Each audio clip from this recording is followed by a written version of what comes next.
Assalamualaikum warahmatullahi wabarakatuh, teman pecinta sejarah. Apa kabarnya hari ini? Mudah-mudahan dalam keadaan sehat dan selalu dalam ridho Allah Subhanahu wa Ta'ala. Bertemu lagi dengan saya Anissa Amisani di program Baca Sejarah, dan masih di serial kronologi sejarah tahun 628 Masehi bertepatan dengan tahun 6 hingga 7 Hijriah. Ada 5 peristiwa yang datang dari dunia Islam dan ada 5 peristiwa juga yang datang dari luar dunia Islam. Rangkaian peristiwa dari dunia Islam yang pertama adalah perjalanan ibadah umroh Nabi Muhammad SAW dan para sahabat ke Makkah dihalangi oleh Quraisy. Yang kedua adanya Bai'atul Ridwan, yang ketiga gencatan senjata Hudaybiyah, yang keempat pengiriman surat Nabi Muhammad SAW kepada para penguasa mengajak mereka memeluk Islam. Yang kelima adalah pernikahan Nabi SAW dengan Zainab binti Jahash. 5 peristiwa dari luar dunia Islam. Yang pertama, masuknya Romawi Bizantium ke jantung negara Persia. Mereka mengancam ibu kotanya Ctesiphon atau Al-Madain. Yang kedua adalah lengseran dan penghilangan nyawa Kisra II digantikan oleh putranya Kavad II atau Cyrus. Yang ketiga adalah penobatan Khosru Ardashir III sebagai Raja Persia. Peristiwa yang keempat adalah perdamaian antara Persia Sasan dan Romawi Bizantium. Heraklius pulang ke Konstantinopel sebagai pemenang. Dan terakhir adalah masa kemelut Kekaisaran Jepang hingga tahun 645. Teman pecinta sejarah, inilah kronologi sejarah tahun 628 Masehi bertepatan dengan tahun 6 hingga 7 Hijriah selengkapnya. Kita masih ada di peristiwa penting yang terjadi di antara pengepungan Bani Quraidah hingga terjadinya umroh. Terakhir yang kita bahas adalah misi penghilangan nyawa pimpinan Yahudi, yaitu Salam bin Abil Huqaiq, dan misi ini dipimpin oleh sahabat mulia Abdullah bin Atiq. Misi ini berjalan dengan sukses, dan sekarang kita akan melanjutkan dengan peristiwa berikutnya, rentetan dari kejadian setelah tewasnya Salam bin Abil Huqaiq, yaitu tentara Islam yang dikirim ke Khaybar. Peristiwa ini tidak putus dari peristiwa sebelumnya, yaitu tewasnya pimpinan Yahudi Salam bin Abil Huqaiq. Karena tewasnya itu bukan karena penyakit dan juga ada tanda-tanda sabetan pedang, maka orang-orang Yahudi Khaybar, orang-orang Yahudi tinggal di Khaybar, itu meyakini betul bahwa yang terjadi terhadap pimpinan mereka, Salam bin Abil Huqaiq, adalah perbuatan dari kaum muslimin. Tewasnya pimpinan mereka ini tentu saja membuat mereka gempar, dan mereka tidak bisa menduga, tidak bisa memperkirakan apa sebenarnya yang terjadi, siapa pelakunya, siapa eksekutornya. Mereka meyakini bahwa itu adalah dari kaum muslimin, tetapi mereka sama sekali tidak tahu siapa yang telah menjadi eksekutornya. Bahkan kapan dia masuk dan bagaimana eksekutor itu bisa masuk ke benteng, bahkan ke kamar pimpinan mereka, padahal penjagaannya sangat ketat. Sebagaimana kaum Yahudi yang biasanya ketika penghulu mereka, pemimpin mereka itu tewas, itu akan langsung digantikan, dipilih lagi pimpinan baru yang sekiranya itu bisa membawa mereka ke dalam kegemilangan lah ya. Pemimpin ini adalah pemimpin yang cukup mereka percayai, sangat mereka percayai, harus ya. Maka dipilihlah pemimpin yang baru yang bernama Usair bin Rizam. Usair bin Rizam ini memiliki, kalau bahasa kita sekarang, program kerja lah ya.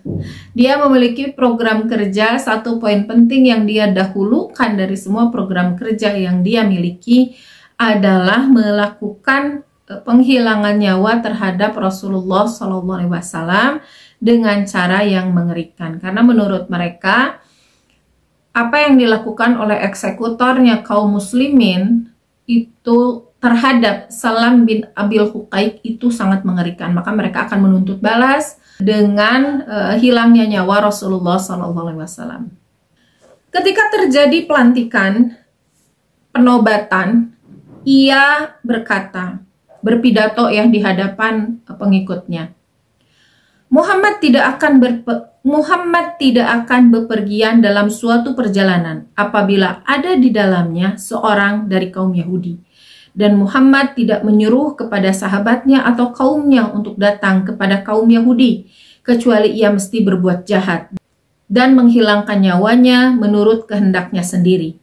Oleh sebab itu, sekarang aku hendak melakukan suatu perbuatan yang belum pernah dilakukan oleh para kawanku dahulu terhadap diri Muhammad. Lalu kaum yang mendengar pidato itu bertanya, memang apa yang akan engkau lakukan, wahai Usair bin Rizam? Lalu Usair menjawab, aku akan berangkat ke kabilah Bani Ghatafan dan aku akan berunding dengan kepala mereka, segenap penduduknya, supaya dikumpulkan. Kemudian hendak kuajak bersama-sama pergi ke rumah Muhammad di Madinah. Nanti apabila kita dapat bertemu dengan Muhammad, sudah barang tentu ia akan saya hilangkan nyawanya dengan cara yang sangat mengerikan. Lalu kaum Yahudi yang mendengar pidato tersebut itu berkata, pendapat dan rencana engkau yang demikian itu adalah pendapat dan rencana yang bagus, kata mereka. Jadi rencananya Usair bin Rizam ini didukung oleh para pendukungnya ya, didukung oleh para pengikutnya. Usair bin Rizam melaksanakan rencananya tersebut. Pada suatu hari ia berangkat dari Khaybar menuju ke Bani Ghatafan. Tidak lupa ia juga mengajak kabilah-kabilah yang lain. Mereka mengadakan perjanjian, perundingan yang mengatakan apa yang dia niatkan ya, yang akan melaksanakan niat dari Usair bin Rizam, yaitu melakukan penghilangan nyawa terhadap Rasulullah SAW. Maka disusun rencana juga dilakukanlah persiapan militer ya. Tiada lain untuk memerangi Madinah. Dan tentu saja rencana itu terdengar oleh Rasulullah SAW. Lalu setelah mengecek tentang kebenaran berita itu, Rasulullah SAW segera mengutus 3 orang sahabat untuk menyelidiki kebenaran berita tersebut, kemudian menyelidiki berapa orang yang disiapkan, kemudian kapan berangkat, dan lain sebagainya. Di antara 3 orang tersebut adalah Abdullah bin Rawahah, ini dari golongan Ansor radhiyallahu anhu. Mereka diberi tugas untuk menyelidiki kebenaran berita tersebut dengan cara menyamar, dan tentu saja harus hati-hati. Tidak boleh terburu-buru. Dan sesuai perintah, ketiga sahabat tersebut dipimpin oleh Abdullah bin Rawahah radhiyallahu anhu itu datang ke Khaybar dengan cara menyamar.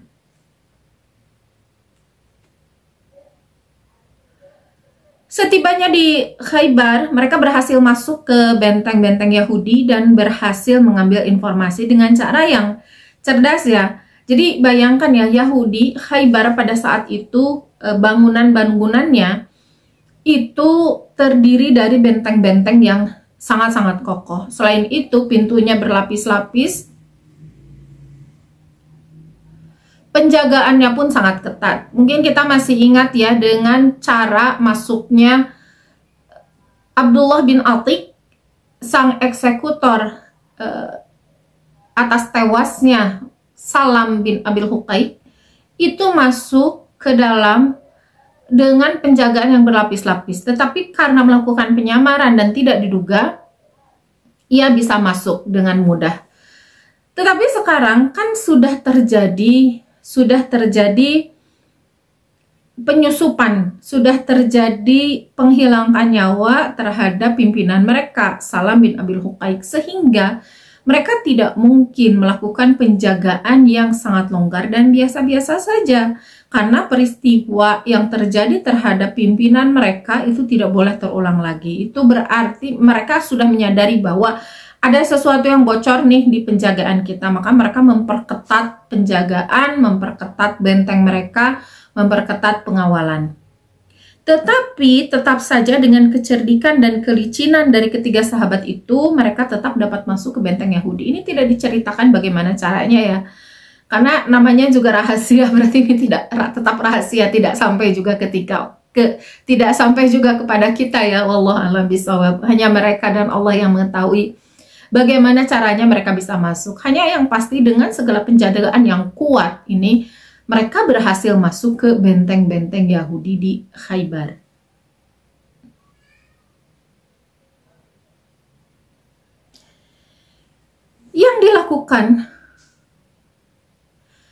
Yang dilakukan oleh ketiga sahabat itu di dalam benteng-benteng Yahudi ini, kenapa saya katakan benteng? Karena bentengnya tidak satu ya di Khaybar itu. Terdapat banyak benteng dan mereka menyebar mencari informasi ke benteng-benteng Yahudi tersebut dan berhasil, dan mereka tidak melakukan apapun selain mendengarkan.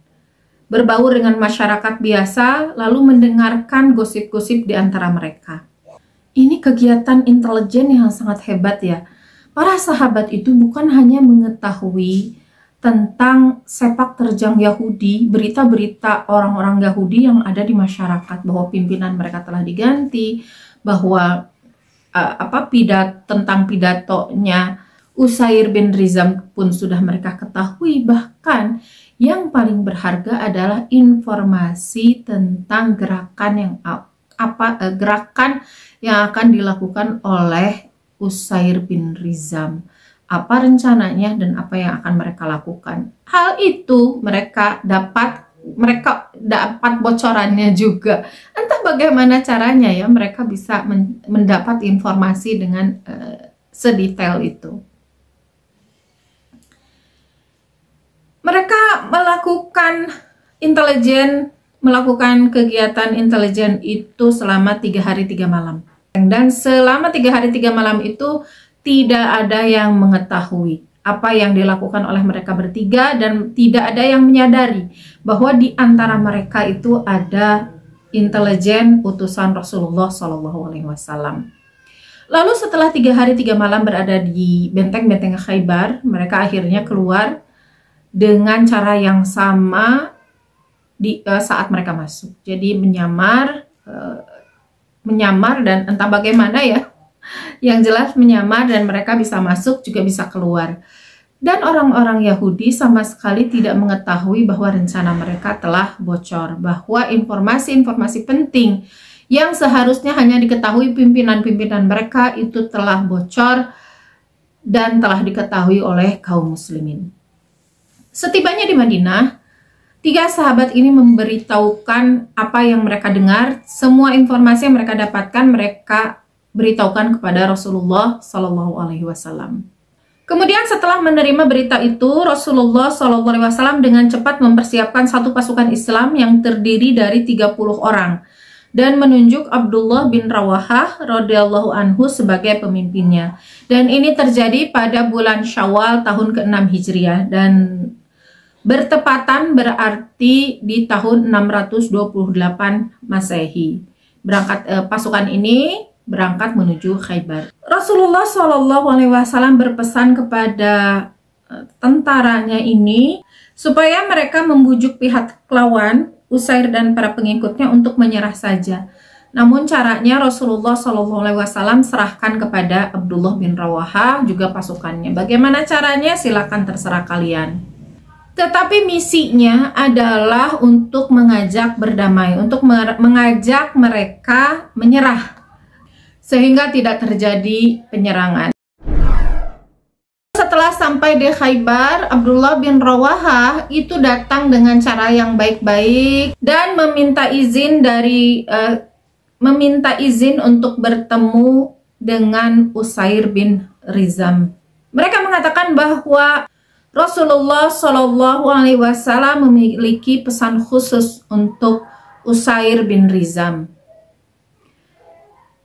Lalu setelah pengawal itu, bagaimanapun para pengawal itu ketika didatangi oleh kaum muslimin, mereka membenci kaum muslimin, tetapi tetap saja mereka tidak bisa memutuskan apakah Abdullah bin Rawahah dan teman-temannya bisa masuk menemui pemimpin mereka atau tidak. Sehingga dengan wajah yang tidak suka terhadap kaum muslimin, ia tetap menyampaikan berita dari tamu mereka, yaitu Abdullah bin Rawahah. Lalu setelah diberi izin, pesan apa? Penasaran juga Usair bin Rizam ya, pesan apa yang akan disampaikan Muhammad kepadanya. Lalu dipanggillah para tamu itu, lalu berdialoglah mereka. Abdullah bin Rawahah mengatakan kepada Usair bin Rizam bahwa Rasulullah SAW itu tidak mau berperang. Jadi wahai pimpinan Usair bin Rizam, Anda datanglah ke Madinah, karena Rasulullah SAW akan melakukan sesuatu, akan memberitakan sesuatu yang tidak jauh-jauh dari pengakuan kepemimpinan Usair bin Rizam untuk Khaybar. Jelasnya yang dikatakan Abdullah adalah seperti ini. Rasulullah telah mengutus kami untuk datang kepada Tuan, dan beliau berpesan kepada kami supaya Tuan sudi datang ke Madinah. Beliau telah bersedia hendak mengangkat Tuan selaku yang dipertuan di Khaybar sini, dan akan memberikan kebaikan kepada Tuan. Jadi ibaratnya pengakuan lah ya, dan kepemimpinan Usair bin Rizam itu akan diakui secara de facto juga de jure oleh Rasulullah SAW. Mendengar uraian dari Abdullah bin Rawahah, mau tidak mau Usair bin Rizam itu merasa melambung ya. Dia merasa di dalam hatinya itu ada kuncup-kuncup kebahagiaan. Karena yang pertama sebetulnya kan sebagaimana kita tahu orang Yahudi itu tidak terlalu sebetulnya ya, mereka tidak terlalu suka dengan berperang. Mereka hanya berani-berani aja gitu. Tetapi ketika prakteknya mereka itu orang yang paling enggan, mereka akan menyuruh orang lain. Terbukti dia Usair bin Rizam itu ingin berperang, ingin menuntut balas atas tewasnya pemimpin yang sebelumnya, yaitu Salam bin Abil Huqaiq. Tetapi ia menyuruh Ghatafan gitu. Dia tidak mau menurunkan tentaranya sendiri. Juga sebelumnya juga seperti itu. Dia melakukan mencari tentara bayaran, dan sekarang pun sama. Pada intinya mereka sebetulnya tidak berani, sehingga tawaran yang diucapkan oleh Abdullah bin Rawahah itu cukup menggiurkan bagi Usair bin Rizam sendiri. Ditambah lagi, bagi dia ini adalah sebuah prestasi. Kenapa? Karena dia juga masyarakat Yahudi itu tahu betul bahwa Rasulullah SAW adalah nabi yang benar, nabi terakhir yang benar, penerusnya Nabi Musa alaihissalam. Sehingga dengan diakui kepemimpinannya, dengan dianggap gitulah, dia jadi pemimpin pertama yang keberadaannya dianggap oleh Rasulullah SAW. Sebelumnya kan mereka mengatakan ya di kalimat-kalimat sebelumnya bahwa Muhammad itu tidak akan mau dia memberikan urusan kepada Bani Israel gitu. Dan sekarang juga sama. Sehingga ia merasa bahwa ini adalah sebuah prestasi yang cukup besar bagi dia. Baru dia yang mendapat kehormatan seperti itu. Maka ia terlihat ya, kelihatan dari wajahnya dia gembira dan rasa-rasanya ingin langsung menyambut ajakan dari Abdullah bin Rawahah. Tetapi untuk memenuhi prosedur dia mengatakan, kalian tunggulah dulu karena saya akan merundingkan hal ini kepada stafnya, kepada para penasehatnya. Dan Abdullah bin Rawahah meminta jaminan kepada Usair bin Rizam bahwa ia dan kaum muslimin yang datang pada saat itu yang berjumlah 30 orang itu mendapat jaminan untuk jaminan keamanan, karena ia datang itu sebagai juru damai lah, bukan untuk berperang. Dan jaminan itu dikabulkan oleh Usair bin Rizam. Diumumkan bahwa muslimin yang pada saat itu datang dipimpin oleh Abdullah bin Rawahah itu tidak boleh diganggu, apalagi dieksekusi. Terjadilah dialog antara dia dengan stafnya, dengan para penasehatnya, dan sesuai dugaan ya para penasehatnya mengatakan ketidaksetujuan terhadap usul dari Abdullah bin Rawahah, usul Muhammad yang disampaikan oleh Abdullah bin Rawahah. Karena bagi mereka kayaknya tidak mungkin deh Muhammad itu memberikan urusan kepada kita, apalagi mengakui tentang kepemimpinan kita. Rasanya tidak mungkin Muhammad itu memberikan urusannya kepada kita. Dia mengatakan berbagai argumen. Berdamai itu lebih baik, toh kita akan diakui daripada kita berperang, kita akan kehabisan banyak uang, kehabisan banyak tentara, kita kehilangan waktu, tenaga juga kita forsir di sana. Ini tawaran yang baik dari Muhammad. Alangkah lebih baik kalau kita menyambut tawaran itu. Disanggah lagi sama stafnya. Jadi stafnya itu, para penasehatnya itu tidak setuju dan mencurigai usul dari mencurigai tawaran Muhammad tersebut. Muhammad tentu karena kata dia ya, kata mereka, kata kita tentu Rasulullah SAW. Mereka mencurigainya, tetapi dengan banyak pertimbangan ya, dengan banyak alasan, karena memang kecenderungan Usair bin Rizam sebetulnya memang ingin mengikuti tawaran tersebut, menerima tawaran tersebut. Sehingga ia mengajukan banyak alasan, intinya dia kekeh mau menerima tawaran dari Abdullah bin Rawahah. Pada akhirnya para penasehatnya juga tidak bisa apa-apa, pemimpinnya itu adalah Usair bin Rizam. Pada hari yang ditentukan, Usair bin Rizam mempersiapkan keberangkatan mereka beserta 29 orang pengawalnya. Ia berangkat ke Madinah bersama dengan Abdullah bin Rawahah. Lalu berangkatlah mereka menuju Madinah bersama-sama ya, satu orang Yahudi dan satu orang Islam itu berjalan beriringan. Yang mengiringi Usair bin Rizam tentu saja langsung adalah Abdullah bin Rawahah. Dan terus mereka dan pengawal-pengawalnya juga sama, satu orang Yahudi itu didampingi oleh satu orang dari kaum muslimin. Jadi berjalannya itu bukan rombongan muslim dulu, lalu rombongan Yahudi, atau rombongan Yahudi dulu, lalu rombongan muslim, bukan. Tetapi dipepet gitu, mepet ke para pengawalnya Usair bin Rizam. Terjadi dialog di antara mereka, dialog keakraban dan sebagainya. Lalu tiba masa istirahat, Usair bin Rizam itu secara tiba-tiba, tidak tahu apa yang dia pikirkan ya. Ia tiba-tiba saja merasa apa yang dia lakukan itu salah. Rasanya memang setelah dipikir-pikir tawaran dari Muhammad itu tidak mungkin. Atau tidak tahu ya, apakah dia juga mencurigai sikap para sahabat yang mepet mereka. Kok mepet banget ya mereka? Kok apa yang dilakukan oleh Abdullah bin Rawahah memang lahir dari ketidakpercayaan terhadap orang Yahudi. Takut-takut di jalan itu mereka akan melakukan perlawanan. Mereka tiba-tiba saja akan menyerang, dan ternyata benar. Setelah Usair bin Rizam itu berpikir lagi lebih lama ketika istirahatnya itu tepatnya di daerah Qorqorah. Ini adalah sebuah dusun kira-kira 10 km dari Khaybar. Jadi sebetulnya belum terlalu jauh lah ya, kalau 10 km itu perjalanan yang belum terlalu jauh dengan berkuda gitu. Tetapi kan dia itu melakukan perlawanan. Dia tidak membawa alat perang ya, dia tidak membawa pedang, sehingga menunggu lengahnya Abdullah bin Rawahah, ia mengambil pedang Abdullah bin Rawahah. Lalu dia dengan segera menebaskan pedang itu ke arah Abdullah bin Rawahah. Tentu saja para sahabat yang pada waktu itu melihat, dan Abdullah bin Rawahah sendiri tentu saja terkejut dengan hal itu. Ini kenapa tiba-tiba begini?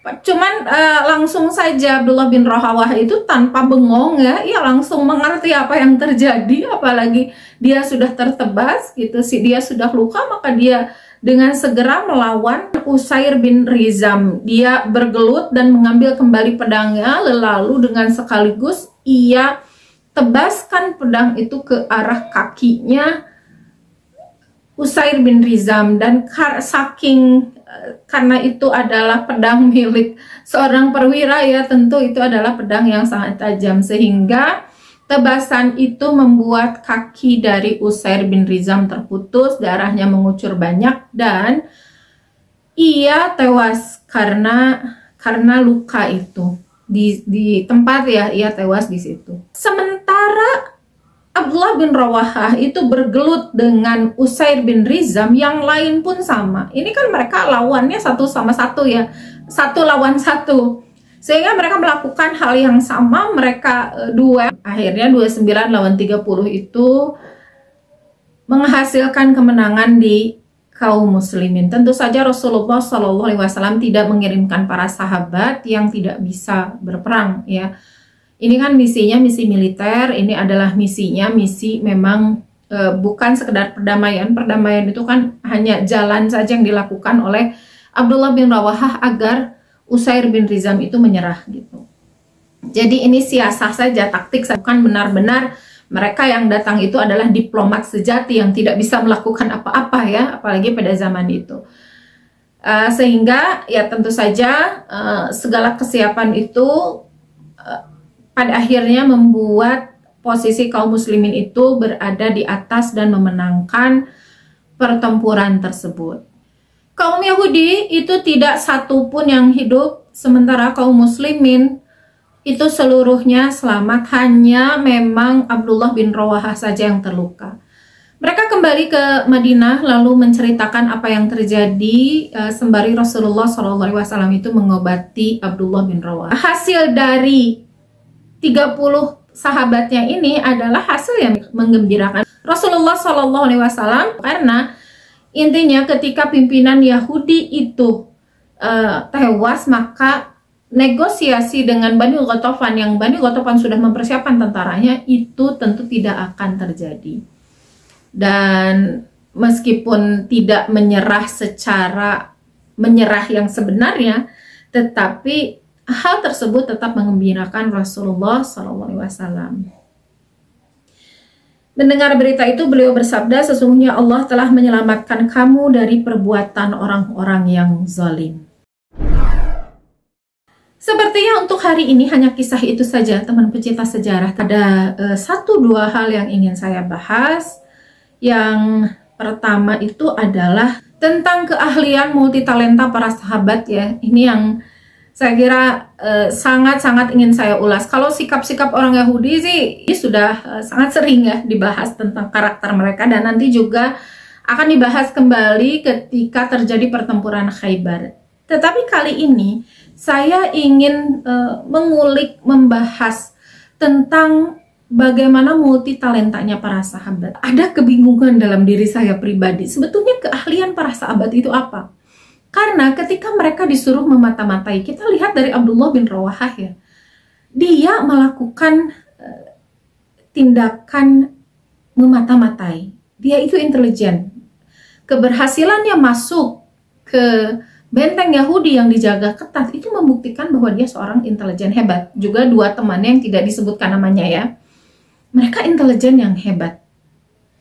Demikian juga Abdullah bin Atiq yang berhasil menewaskan pimpinan Yahudi Khaybar, yaitu Salam bin Abil Huqaiq. Dia kan intelijen, dia menyamar, dia hidup beberapa jam ya. Kalau Abdullah bin Atiq itu hidup beberapa jam ngobrol dengan orang Yahudi dan tanpa orang Yahudi ketahui bahwa dia ini adalah orang Madinah. Demikian juga Abdullah bin Rawahah. Abdullah bin Rawahah beserta 2 temannya itu melakukan menjadi intelijen selama 3 hari 3 malam. Ini lebih lama dari yang dilakukan oleh Abdullah bin Atiq. 3 hari 3 malam mereka ada di benteng Yahudi tanpa ada yang mengetahui, tidak bocor sama sekali. Tidak ada yang tahu bahwa Abdullah bin Rawahah adalah orang Madinah. Entah bagaimana caranya dia menyamar. Yang pasti dia mendapatkan informasi yang diinginkan oleh Rasulullah SAW. Tugas intelijennya berhasil. Di satu sisi, dia ini juga seorang diplomat.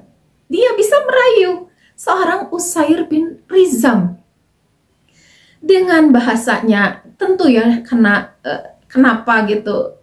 Kita mungkin bertanya, kenapa sih Usair bin Rizam itu ujug-ujug percaya pada Abdullah bin Rawahah, lalu di tengah jalan ujug-ujug lagi meragukan? Ini kan tentu dari peran Abdullah bin Rawahah, bagaimana dia menyusun perkataan, bagaimana dia bisa merayu kalimat seperti apa, dan dia bisa banget kena langsung gitu kalimatnya itu di titik di mana titik lemahnya Usair bin Rizam, titik lemahnya orang Yahudi. Ini luar biasa ya, luar biasa. Entah kalimat jelasnya yang mana yang membuat Usair bin Rizam itu tertarik dengan tawarannya Abdullah bin Rawahah. Tetapi ini membuktikan, apapun yang dikatakan, membuktikan bahwa Abdullah bin Rawahah adalah seorang diplomat yang hebat. Seorang diplomat yang ulung. Itu profesinya yang kedua. Kemudian profesi yang ketiga, dia kembali diutus oleh Rasulullah SAW untuk memimpin pasukan. Dan kali ini profesinya adalah seorang panglima militer. Jadi ketika dia melakukan taktik, ketika dia melakukan siasah merayu Usair bin Rizam ya untuk tunduk terhadap Islam, mengurungkanlah niatnya untuk berperang, untuk bertempur, dia sebagai diplomat. Lalu di tengah perjalanan, pedang yang sudah diambil alih oleh Usair bin Rizam itu entah bagaimana caranya juga bisa direbut balik, meskipun ia sempat terluka. Tetapi dengan keadaan terluka itu, ia bisa membalikkan keadaan. Ia merebut balik pedangnya, entah dengan cara apa, entah dengan kungfu yang bagaimana gitu ya, entah dengan cara bagaimana dia bisa mengembalikan keadaan itu. Diambil lagi pedangnya, lalu serangan balik itu diberikan kepada Usair bin Rizam, yang membuat Usair bin Rizam itu kehilangan nyawanya. Ini dia berhasil sebagai pimpinan militer, dia juga berhasil sebagai prajurit. Nah, yang jadi pertanyaan saya, keahlian sebagaimana yang dimiliki oleh Abdullah bin Rawahah ini kan bukan hanya Abdullah bin Rawahah yang punya, sahabat lain pun punya. Seperti Abdullah bin Atik itu ya. Abdullah bin Atik dia itu seorang intelijen, sekaligus dia juga seorang eksekutor yang hebat. Dia tidak menimbulkan huru-hara di kalangan ketika melakukan eksekusi itu, tidak melakukan huru-hara, bahkan tidak diketahui wajahnya siapa yang menyerang. Dia berhasil pulang ke Madinah dengan selamat meskipun dia terluka ya, kakinya patah, tetapi ala kulli hal misinya berhasil. Orang-orang seperti Abdullah bin Rawahah, seperti Abdullah bin Atik ini bukan dua saja mereka, tetapi para sahabat yang lainnya juga. Hampir semuanya seperti ini. Mereka adalah ketika mereka berbicara, ketika mereka melakukan perannya sebagai diplomat, mereka adalah diplomat yang ulung. Ketika mereka berperan sebagai panglima perang, mereka adalah panglima perang yang hebat. Ketika mereka berperan sebagai taktik pertempuran, mereka juga seorang ahli taktik, ahli siasah yang sangat-sangat licin. Ide-idenya brilian, sebagaimana Salman Al-Farisi. Dia memberikan ide yang luar biasa kepada Nabi Muhammad SAW, kepada kaum muslimin, sehingga kaum muslimin dengan khandak, ide dari Salman Al-Farisi itu selamat dari kepungan, bahkan relatif tidak terjadi pertempuran, tidak terjadi kontak senjata. Lalu ditanya tentang ilmu, mereka juga hebat ilmunya. Jadi mereka itu apa? Profesi mereka yang aslinya itu apa? Dan ini tentu saja peran dari Rasulullah SAW ya. Bagaimana Rasulullah SAW itu mendidik para sahabat itu hebat di semua bidang. Jadi memunculkan maksimal potensi dari diri para sahabat itu. Makanya disebut sebagai Rasulullah itu sebagai murabbi terbaik. Jadi murabbi itu bukan hanya guru ya. Kalau guru itu kan mudaris, kalau ini murabbi benar-benar membimbing. Kalau guru kan mengajar gitu ya. Kalau ini benar-benar membimbing, memunculkan potensi dari para sahabatnya yang maksimal. Semua kelebihan yang dimiliki para sahabat itu maksimal. Mereka mencapai puncaknya. Tetapi segala kelemahan, apakah mereka tidak punya kelemahan? Jelas mereka punya kelemahan. Namanya juga manusia. Mereka manusia biasa. Para sahabat itu manusia biasa, bukan nabi, hanya mereka memiliki keutamaan itu. Kekurangan mereka itu diminimalisir sehingga hampir-hampir saja tidak terlihat kalau kita tidak sadar bahwa mereka manusia biasa. Mungkin kalau kita tidak sadar mereka manusia biasa, kita udah melihat mereka sebagai wah ini manusia yang sempurna, padahal tidak ada manusia sempurna ya. Hatta Rasulullah SAW pun memiliki satu dua bukan kekurangan ya, tetapi ya sebagai tanda saja bahwa beliau memang manusia gitu. Para sahabat kekurangannya ada, para sahabat tentu juga manusia biasa, tetapi bagaimana mereka bisa meminimalisir kekurangannya, tidak keluar gitu, tidak termunculkan. Yang terlihat oleh kita itu adalah kehebatan dan keutamaan mereka. Luar biasa ya para sahabat, disuruh ngapain aja mereka bisa. Disuruh ngapain, disuruh kerja ini mereka mau, disuruh kerja itu mereka bisa. Dan dalam sisi agama juga mereka sangat-sangat utama. Terlihat dari bagaimana mereka taatnya mereka ya kepada Rasulullah SAW. Pernah kan dikisahkan mereka pergi tetapi nggak dikasih tahu kemana. Tidak pernah ada yang bertanya, wahai Rasulullah kita akan kemana? Tidak. Pertanyaan itu keluar, padahal pertanyaan itu normal ya. Bagi kita mungkin normalnya kita mau kemana nih? Kita kan persiapan, taunya barangkali jauh ya persiapannya banyak. Kalau dekat ya kita persiapannya sedikit gitu kan. Kalau kita ada aja alasan untuk bertanya. Tetapi para sahabat selalu ada alasan untuk taat. Makanya para sahabat ini adalah orang-orang generasi yang dirindukan ya. Yang kita jadi para sahabat ini mungkin kalau saya memisalkan itu kayak irisan-irisan dari Rasulullah SAW ya. Jadi kalau Rasulullah itu kan bulat gitu ya, sempurna, kayak kita nggak mungkin deh kayak Rasulullah, meskipun Rasulullah manusia biasa, tapi kita suka beralasan, ya iyalah Rasulullah mah nabi, salah dikit dikasih tahu sama Jibril gitu kan. Kita beralasan seperti itu, ya udah kita ikutin nih sahabat nabi nih, kita cari siapa nih sahabat yang karakternya mirip dengan kita. Lalu kita ikutin baik-baik bagaimana cara dia belajar, bagaimana cara sahabat itu berkembang, bertumbuh gitu sehingga bisa sehebat itu. Memang Rasulullah SAW sendiri bersabda ya bahwa Rasulullah itu adalah ibarat bulan purnama, demikian para sahabat adalah bintang gemintang yang ada di langit malam. Ya paling tidak meskipun kita tidak akan antara kita manusia bumi dengan mereka yang ada di langit, aduh jauh banget ya. Jauh banget, tetapi paling tidak kita jadi apapun lah di muka bumi ini yang bisa bercahaya buat sekitar kita, meniru sang purnama dan sang bintang-bintang itu, meskipun sebagiannya kita tiru gitu ya, tentu tidak ada salahnya dan justru itu bukan hanya tidak ada salahnya, tetapi manfaat yang besar untuk kita. Dan salah satu cara kita seperti mereka, belajar menjadi seperti mereka adalah seperti ini. Kita bahas tentang sejarah, lalu sifat-sifat mereka, keutamaan-keutamaan mereka, dan bagaimana cara mereka bertumbuh dengan belajar sirah nabawiyah, dengan membaca sejarah. Dan teman pecinta sejarah, itu saja hari ini. Mudah-mudahan bermanfaat banyak untuk kita semua, khususnya untuk saya, juga untuk Anda. Dan supaya lebih bermanfaat, Anda boleh share ya video ini ke rekan-rekan Anda, agar lebih banyak orang yang bisa sama-sama membaca sejarah supaya bisa mengambil hikmah dari setiap peristiwa. Terima kasih sudah membersamai sampai sejauh ini. Mohon maaf atas segala kekurangan dan kesalahan. Untuk segala hal ya, masukan dan kritiknya dan hikmah lain yang mungkin Anda dapatkan, boleh tulis di kolom komentar. Insya Allah bertemu lagi di video berikutnya. Wassalamualaikum warahmatullahi wabarakatuh.